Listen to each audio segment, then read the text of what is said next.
今社会人になって、社会人3年目だけど、なんか少なくとも私はすごいこう、学生時代が懐かしいなって思って、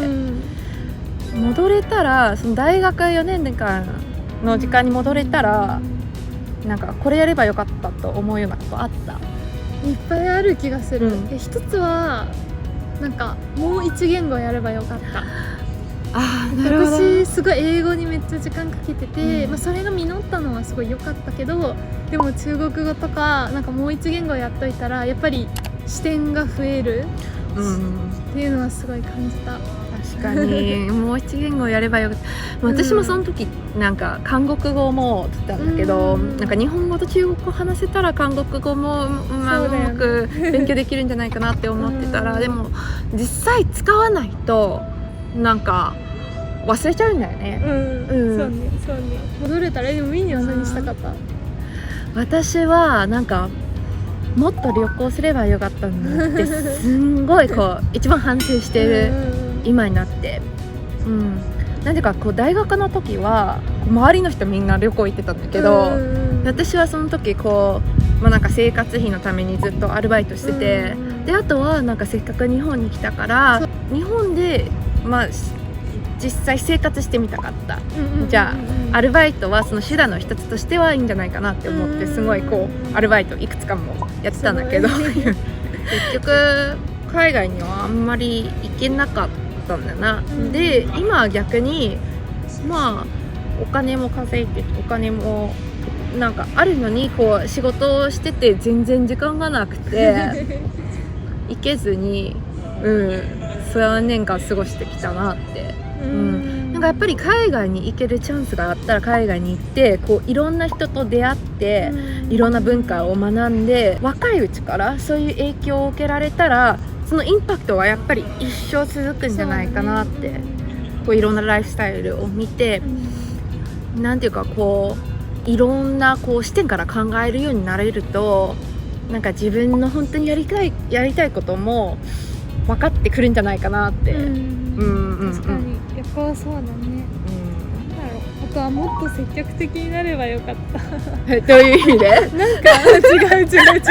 そういう意味じゃなくて、なんだろう、なんか私すごいビビりだったから、用意されてるオポチュニティに応募して合格するとかはできたけど、なんか自分からこう仕事を取りに行くみたいなのがすごい少なかったんだよね。でも今考えればなんか東大の大学生で結構何でも頑張って頼んだらできたと思うの、今考えれば。確かに。だからなんかもっと積極的になってもよかったな、積極的になってどういうのを取ってこようとして、なんか例えばもっとインターンとかすればよかった。なんか分かんないんだけど、なんかアメリカほど日本ではそこまでこうインターンのシステムがちゃんとしてなかったよね。そうだね。なんか就活じゃないインターンってあんまりやってる人少なかったよね。でもなんか別に頼んでみればよかったなって思う。なんかそういうやってるものがなくても自分からこういうことしたくてこういうことを勉強したいんですって言ってみたらよかったな、そうだよね、思ったりする。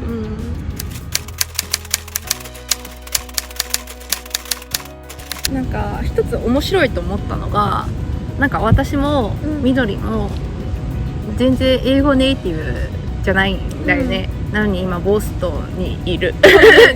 なんか英語実際どうやって勉強してきた？少なくとも私にとってはなんか実際行ってそこで生活してなんか無理やりに自分がその言語を言わないといけない話さないといけない環境に身を置かないとそれはそうだよね、だから実際私もそれでなんかやっぱこう日本に行ってみないと結局日本語勉強してもなんか内科にこう内科ってインターナライズの日本語そうインターナライズできないんだなってすごく思ってそうだね。あとやっぱなんだろう、なんか喋りの英語と、なんかテストの英語の差がすごくいいから、なんか自分英語喋れないってことに海外行くまで気づかなかった、なんか喋れてるのかなとか通じるのかなって思ってたけど、全然通じなくって、そこですごい気づいた。あと話し方とかさ、振る舞いとかもすごい大事じゃない、やっぱりなんか多分それどうやってなんていうかこう、例えば私が日本語を勉強した時、高校生の中学生の時にはこうやっぱり日本のドラマを見たり、あとそのセリフをこう書き出して自分でなんか喋ってみるみたいな、こう好きな主人公の真似をしたり、なんじゃらなんじゃらねーとかなんじゃらなんじゃらなんかなんかをよく使ったり、確かになんか話し言葉でねなんかが出てきたそうそういう真似をして、最初はそのセリフを丸ごと覚えて、いろんなので、あとは大学の時にこう自分の憧れの先輩の話し方をこっそりこう、かわいいいや変態なんだね完全に、確かになんかそうね、話し言葉はやっぱドラマとか結構私も見たかも。なんか違うから誰も教えてくれないじゃん、話し言葉って。あとやっぱ留学来てから本当にアメリカ人ネイティブの人とすごい一緒にいる時間とにかく増やして、やっぱ言葉ができないとなんか集まりとかに呼ばれてもさ、行くのすごい億劫になったりとかするじゃん、なんか行ってもどうせ話わかんないしなとか、なんかそういうのを自分をすごいプッシュして頑張っていってるうちにすごい変わった。そう、なんか私も最初大学に入ってなんかまず日本人の友達作んなきゃって思ってサークルに入ったんだけど、ダンスサークルに。でもやっぱりみんな合宿行ったりとかするときにこう日本語でお互いこう話してるときはこう日本語のペースがすごく速くて全然こうそうついていけなくて、それで結構しんどかったけど、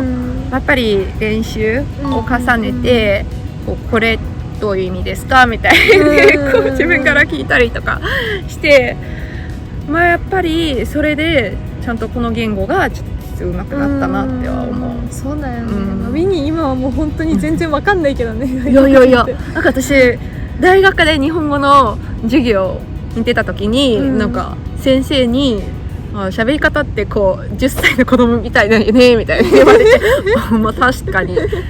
も多分私の英語もそうだと思う。そういう意味で可愛いと思われてると思う。可愛い。そうでもなんかあとはやっぱ度胸っていうかさ、もう間違っててもなんかもう間違ってない感じでどうやってするのも大事だなって思った。なんか結構そこが大学院留学で変わったかも。なんかもうどうせさネイティブにはなれないなっていう心の切り替えとか、なんかもう堂々としてることとか、あとやっぱ自信がある時の方がフルエントに話せるとかあるよね。そうだね、確かにそう。私はコンテンツより英語大事派なの。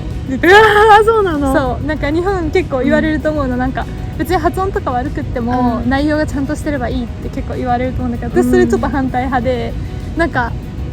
っぱ発音とか別に私の発音がいいわけじゃないけど、でもやっぱ発音とか振る舞いとかで違和感を感じない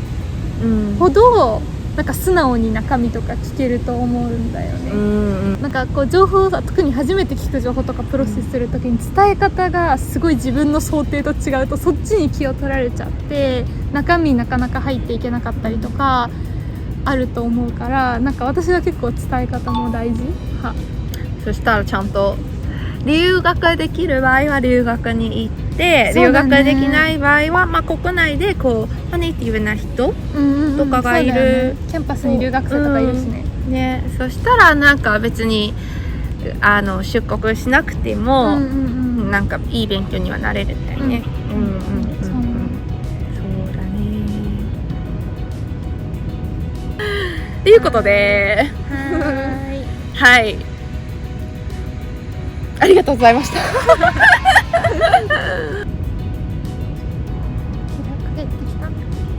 何が増えてきた？日が陰ってきた。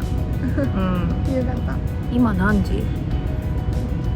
？7時半。なのにまだ明るい。8時半まで明るいからここ。すごいよね。いやーボストンの夏は気持ちいいそうよね。最高。